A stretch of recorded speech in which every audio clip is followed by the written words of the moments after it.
Hello students, welcome back to our online class with Best English School and with me, your English teacher. So students, in this video we would like to start our chapter 5, the submit within. So let's begin without wasting our time. So of all the emotions, see firstly we will discuss about the before you read. So Major HPS Ahluwalia was a member of a first successful Indian expedition of Mount Everest in 1965. How did he feel when he stood on the highest point in the world? Let us hear his story in his words, climbing the summit and then the most difficult task of climbing the summit within him.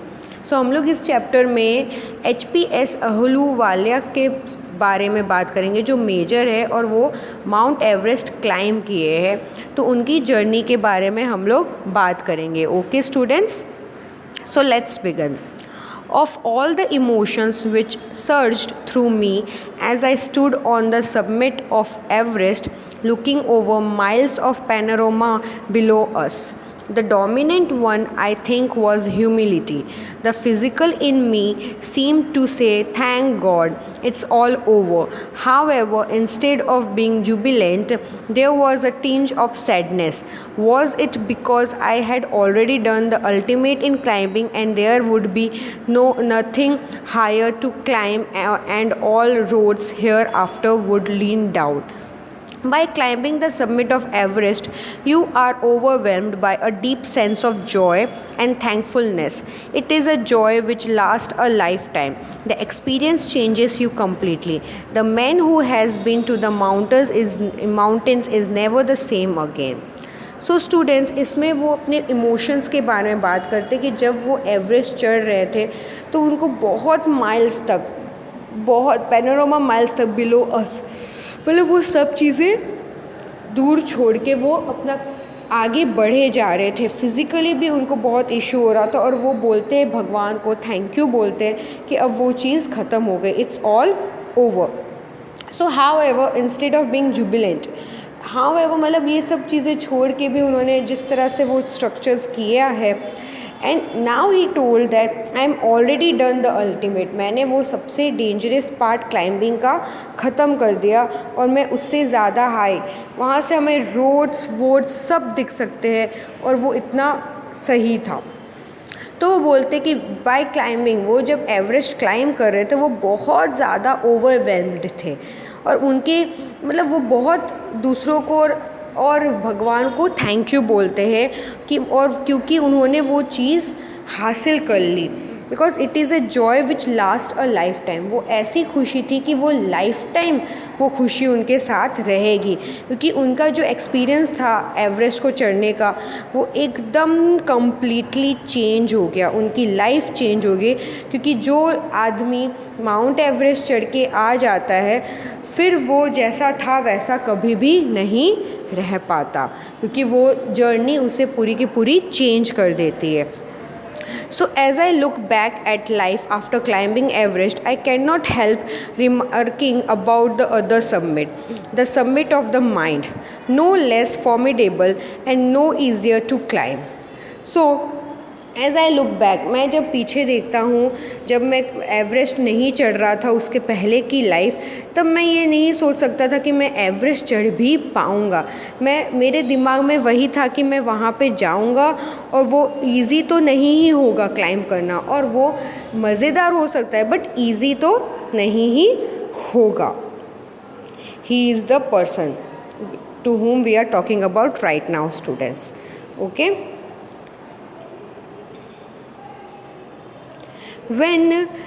Even when getting down from the summit, once the physical exhaustion had gone, I began asking myself the question why I had climbed Everest. Why did the act of reaching the summit have just a hold on my imagination?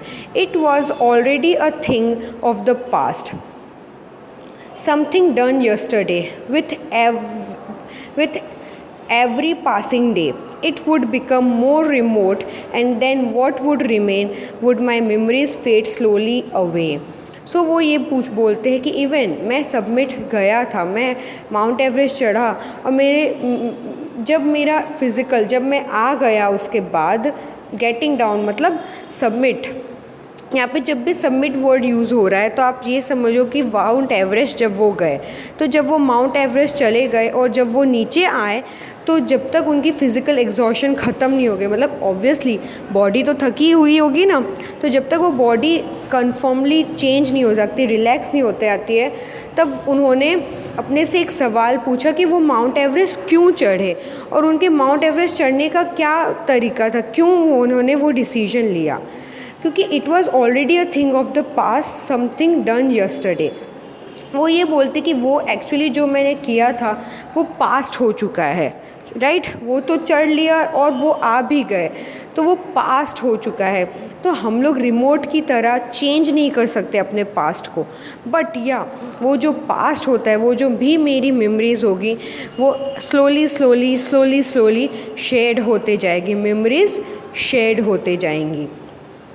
All these thoughts led me to ask myself as to why people climb mountains. It is not easy to answer the question. The simplest answer would be, as others have said, because it is there. It presents great difficulties. Man takes delight in overcoming obstacles. The obstacles in climbing a mountain are physical. A climb to a summit means endurance, persistence, and willpower. The demonstration of these physical qualities is no doubt exhilarating, as it was for me also. So students, वो बोलते हैं वो जो भी thoughts थे और जो भी मेरे क्वेश्चंस आ रहे थे और मैं पूछ रहा था जब मैं माउंटेन्स क्लाइंब कर रहा था, तो उस सारे क्वेश्चंस के आंसर्स बहुत इजी नहीं थे, वो सारे आंसर्स बहुत डिफ़िकल्ट थे, but because it is there, वो वहाँ पे था, वो जो प्रेजेंस के टाइम में डिफ़िकल्टीज़ उन्हें फील हुई थी, बट वो जितने भी उनके ऑब्स्टिकल्स थे, जितने भी उनको तकलीफ़ें आई, वो सब उन्होंने पार किया।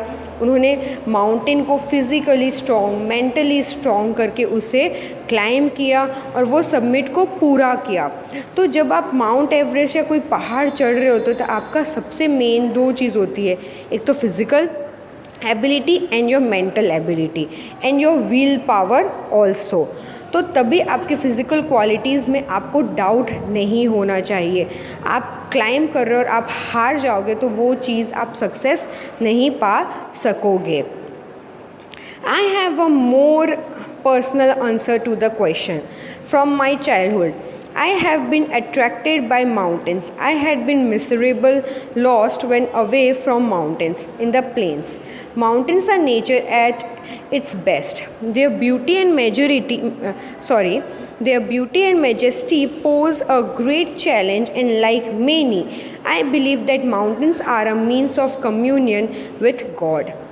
वो बोलते कि मेरे जो पर्सनल मैंने अपने क्वेश्चंस के आंसर्स भी दिए थे, बट मेरे को बचपन से ही मैं बहुत ज़्यादा अट्रैक्टेड था माउंटेंस के थ्रू।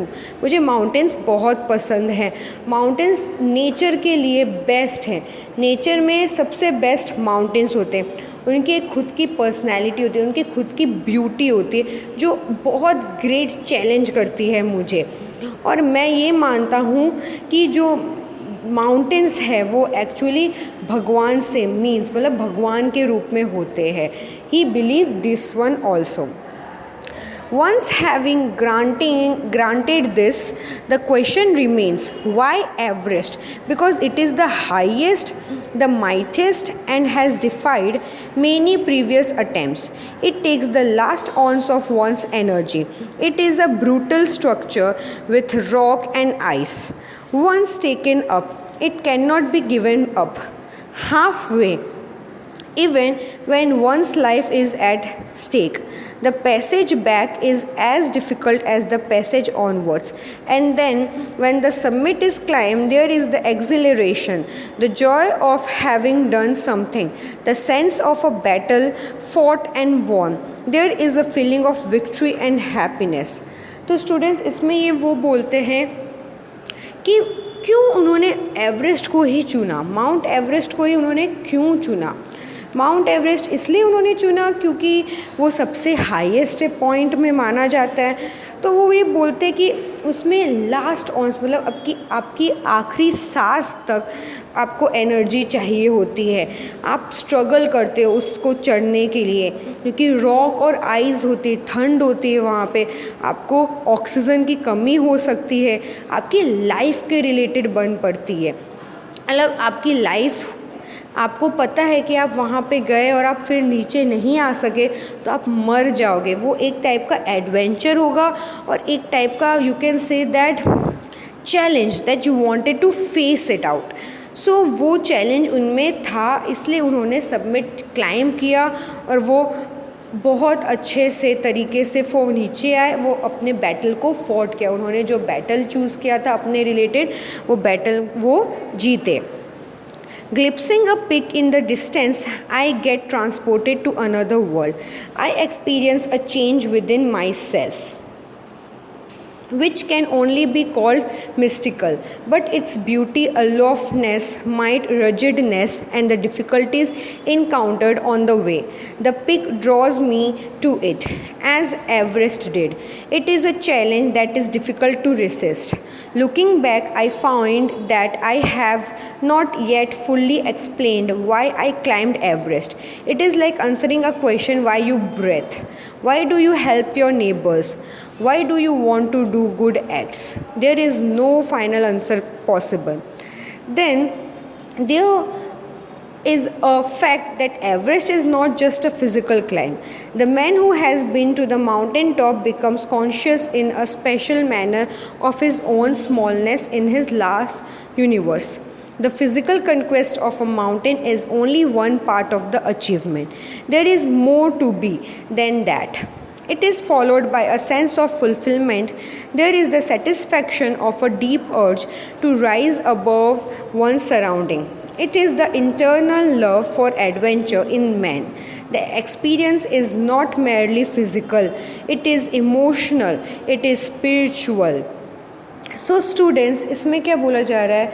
वो ये बोला जा रहा है कि जो माउंटेन्स की ब्यूटीज़ होती है, आप you can see in this picture, see ऐसे कितने सारे पहाड़, कितने सारे माउंटेन्स को क्लाइम, मतलब एक की बाद एक snowfall, it's so difficult to walk in a snow and he had climbed the Mount Everest. So that is a big huge resistance, right? So he told that कि ये चैलेंज बहुत ज़्यादा डिफ़िकल्ट था, but I have accepted that challenge and I know that it would be difficult, but I have done it and I wanted to done it by myself. So he asked that if I will ask why I climbed the Everest, मैंने Everest क्यों climb किया?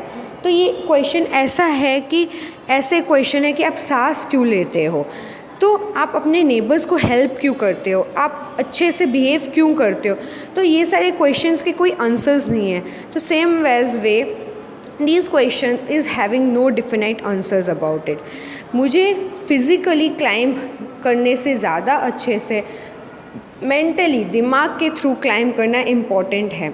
The man who has been to the mountain top, जो mountain top में एक बार आ चुके हैं, वो special manner से उनको पता चलता है कि ये जो पूरा का पूरा यूनिवर्स है वो बहुत छोटा है, इसका कोई एग्जिस्टेंस नहीं होगा.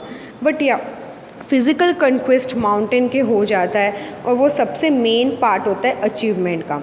सो there is more to be done it, और इसको हम लोग को सेंस करना होगा. फुलफिलमेंट फॉलोड हमें सेंस करना होगा ये चीज़, और इस सेंस को हम लोग भाप लेंगे तो हमारा जो भी अगल बगल जो भी सराउंडिंग्स है वो सब हैप्पीली होंगे, और एक अंदरली हमारे भाव पैदा होगा लव का.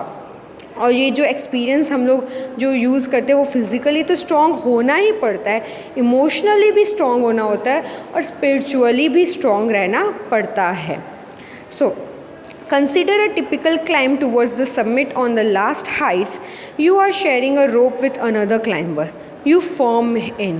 He cuts the steps in the hard ice, then he belays and you inch your way up. The climb is grim. You strain every nerve as you take every step. Famous climbers have left records for the help given by others. They have also recorded how they needed just that help, else they might have given up. Breathing is difficult. You curse yourself for having let yourself in for this. You wonder why you even undertook the ascent. There are moments when you feel like going back. It would be sheer relief to go down instead of up, but almost at once you snap out of that mood. There is something in you that does not let you give up the struggle, and you go on. Your companion keeps up with you just another 50 feet or 100 maybe. You ask yourself, is there no end? You look at your companion and he looks at you. You draw transpiration from each other, and then without first being aware of it, you are the submit. So students वो ये बोलते हैं कि आप जब climb करते हो तो उस टाइम ऐसे मूवमेंट्स आते हैं कि आप हार जाते हो. आपको हेल्प करने के लिए कोई आपके जो फेलो कंपेनियन होते हैं वो अपनी जान दे देते, अपने रोप कट कर देते हैं, और ऐसे बहुत सारे लोग आप जब चढ़ते हो तब हेल्प करते हो, और वही हेल्प की आपको ज़रूरत होती है और ऐसे लोग आपको हेल्प करते हैं. हाँ, माउंट आप चढ़ रहे हो तब आपकी सांस लेने का इशू होता ही होता है, obviously, because there would be a lack of energy, oxygen. So that's why that is would be the main difficulty to take it. And you don't have a strength also, and you are also having a very small amount of food. So वो बोलते हैं कि ऐसे भी एक movement आता है कि आप अपने फेलो कंपेनियन को देखते हो और वो भी आपके फेलो कंपेनियन भी आपको देखते हैं. एक टाइम ऐसा आता है कि इतनी स्ट्रगल होती है कि दिमाग में ऐसा आता है कि मैं चला जाता हूँ पीछे, मेरे से नहीं हो पाएगा. नो, तब आपके फेलो मेंबर बोलते हैं नहीं, you can do it, and you also told your fellow member that yes you can do it.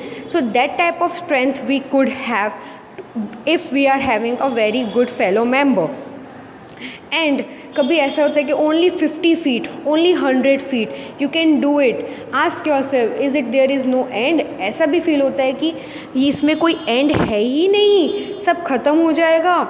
इंस्पिरेशनली सब चीज़ें ओवर होने लगती है, और without first being aware of, आप ये सब चीज़ें सोचते तब तक आप सबमिट बन जाते हो, तब तक आप माउंट एवरेस्ट की चोटी में खड़े हो जाते हो. Looking round from the summit, you tell yourself that it was worthwhile. Other silvery peaks appear through the clouds. If you are lucky, the sun may be on them. The surrounding peaks look like a jeweled necklace around the neck of your summit. Below, you see vast valleys sloping into the distance. It is an ennobling, enriching experience to just look down from the summit of a mountain. You bow down and make your obeisance to whichever god you worship.